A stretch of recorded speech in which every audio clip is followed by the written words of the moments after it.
জিৎ আমাদের ছোটবেলাকার সব থেকে অন্যতম প্রবাদ প্রতিম হিরো এবং প্রসেনজিৎ, যাকে আমরা জন্মানোর আগে থেকেই as a megastar, as a superstar চিনি।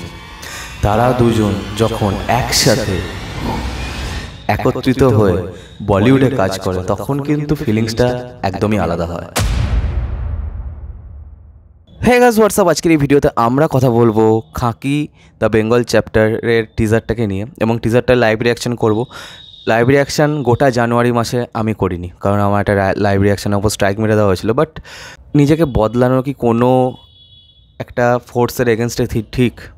হ্যাঁ, কিছু ক্ষেত্রে বদলাতে তো হয়ই, বাট আই ডোন্ট থিঙ্ক আমি সে মজাটা পাচ্ছি যে এমনি কথা বলে। তো আমি ডিসাইড করলাম যে হ্যাঁ চলো, লাইভ রিয়াকশান হবেই, চলতেই থাকবে। দরকার হোক 3টে স্ট্রাইক মেরে দিক, চ্যানেল উড়ে যাক, আমি আবার একটা চ্যানেল খুলে আবার লাইভ রিয়াকশানই করব। তো লাইভ রিয়াকশানের মধ্যে কোথাও না কোথাও আমার মনে হয় যে সেই ফিলিংসটা আমার আছে, তোমার সাথে দেখতে আমার খুব ভালো লাগে। এবং দ্বিতীয়ত আজকে যে জিনিসটাকে নিয়ে কথা বলছে সেটা হচ্ছে খাকি বেঙ্গল চ্যাপ্টার, এবং এই সিরিজটা ডিরেক্ট করেছেন নীরাজ পান্ডে, যিনি স্পেশাল 26, MS ধোনি, আনটোল্ড স্টোরির মতো ভালো ভালো সিনেমা এবং ফ্যান ফেভারিট সিনেমা কিন্তু তিনি বানিয়ে গেছেন। এবং তার সাথে জিতের যে আন্ডারস্ট্যান্ডিংটা সেটা কিন্তু খুবই ভালো। নীরাজ পান্ডে আমাদের এখানকার ছেলে, একদমই হাওড়ার ছেলে। এবং রয়্যাল বেঙ্গল টাইগার বলে যে সিনেমাটা ছিল, এবং চেঙ্গিজ, এই দুটো জিতের সিনেমা কিন্তু তিনি প্রডিউস করেছিলেন। এবং অন্যদিকে আমি যদি দেখি যে এর আগে খাকি বিহার চ্যাপ্টার এসেছিল, সেটাও বেশ ভালো ছিল, সেটাও রিয়েল ইনসিডেন্ট নিয়েই ছিল। এবং এখানেও এরা বলছে এটা রিয়েল ইনসিডেন্ট নিয়েই হবে। তো চলো বেশি কথা না বাড়িয়ে দেখি যে খাকি দ্য বেঙ্গল চ্যাপ্টারের টিজারটা কেমন হয়েছে। 1 2 3 স্টার্ট।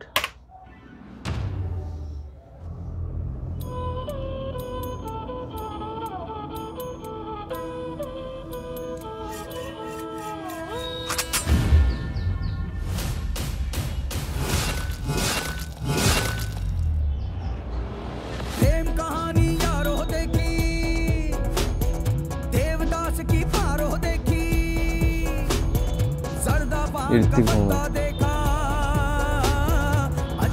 700 টাকা কি লাগছে? মিমো আছে। जब तक कुछ बदलेंगे नहीं, कुछ बदलेगा नहीं। एक और रंग भी देखिए बंगाल का, एक और रंग भी देखिए बंगाल का, एक और रंग भी देखिए बंगाल का।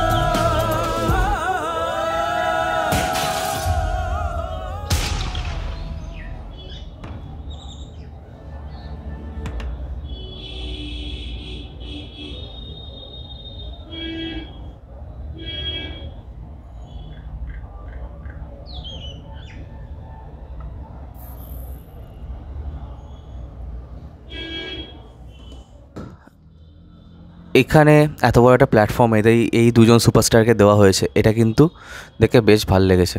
এবং কোথাও না কোথাও আমার মনে হয় যে এখানে যে সমস্ত অভিনেতা অভিনেত্রীদের নেওয়া হয়েছে তারা কিন্তু তাদের রোলটার জন্য কিন্তু খুব জাস্টিফাইড। এবং আমরা যখন সিরিজে দেখি যে কোনো সাধারণ অভিনেতাও যখন একটা সিরিজে অভিনয় করেন, তার কিন্তু অভিনয় কিন্তু খুব যে লাউড হয় তা কিন্তু নয়। অভিনয়ের ব্যাপারটাই এমন হয় না যে একটা পিচ ধরতে হয়। তো এখানে কিন্তু মিমোকে, যেটা আমরা সবসময় খিল্লি করে এসেছি মিমোর অভিনয় দেখে, এটা কিন্তু আমার মনে হয় না যে এখানে খিল্লি করার কোনো অবকাশ থাকবে বলে। তো সেই জিনিসটা কিন্তু দেখে বেশ ভালো লেগেছে। এবং একটাই মতো ডায়লগ শোনা গেছে, আর সেইটা কিন্তু শুনে বেশ ভালো লেগেছে, জব তক খুদ বদলেঙ্গে নেই তব তক কুছ বদলেগা নেই, যেটা শুনে কিন্তু বেশ ভালো লেগেছে।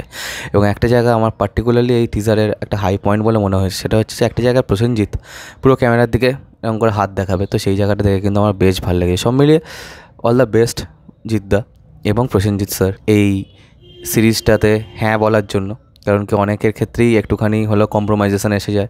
এবং জিৎ যদি একজন সুপারস্টার হয়ে একটা নেটফ্লিক্স করতে পারেন, তো এটা কিন্তু খুব ভালো একটা এজ কিন্তু তার প্রোভাইড করবে। এবং কোথাও না কোথাও তার যে সিনেমাগুলো স্যাটেলাইট কিনতে চাইছে না, বেশ কিছু বড় বড় সিনেমা, মানুষ, চেঙ্গিজ, রাবণ, এই বুমেরাং এই সমস্ত সিনেমাগুলো, সেগুলো কোথাও না কোথাও আমার মনে হয় যে ইয়ে থেকে কিন্তু স্যাটেলাইট থেকে কিন্তু কেনার জন্য কিন্তু আগ্রহী হবে। তো সেই যে জিনিসটা জিতকে একটা নতুন এজ প্রোভাইড করবে এবং আশা করি জিতের কামব্যাকও কিন্তু খুব তাড়াতাড়ি হবে, একটা সলিড কামব্যাক যেটা আমরা সবাই দেখতে চাই। তো চলো আজকের মতো ভিডিওটা এখানে শেষ করলাম। কমেন্ট করে জানাও যে তোমাদের কেমন লেগেছে এই সিনেমার এই সিরিজের টিজারটা। আমরা গানটা তো শুনতে পেয়েছি, গানটা কৈলাশ খেরের কি, সেটা তোমরাই বলো। তো চলো আজকের মতো ভিডিওটা এখানে শেষ করলাম। আর সাবস্ক্রাইবটা প্লিজ করে দিও, কমেন্টে জানাও যে তোমাদের কেমন লেগেছে এই টিজারটা। আর আবার কি, বাই বাই।